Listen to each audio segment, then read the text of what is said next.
কি কৰা কি কেছ তামাম ফুটি লাগিছে মোৰ তোৰ ফুটি এটা মোৰ প্ৰাণ গেলাই নাই যাবা নিদিব মানে কেছটো কি জান না কি জীৱ আমাৰ ঘৰত আজি এটা ভাইটি ভাইটি ভাইটি কিনকে মানে কয়দিনমান আগতে আমাৰ এটা মইনা আহিছিল আহোঁতে মানে মায়ে ফোন কৰলাক পেটৰ বিষ উঠা বুলি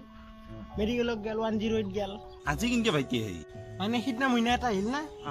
আজি ভাইটি এটা আহিব মোৰ মনে কৈ আছে আজি কিনকে ভাইটি আহি তাৰ মানে চা আজি কালি ৰাতিৰ পৰা দেউতাৰ পেটটো বিয়াইছে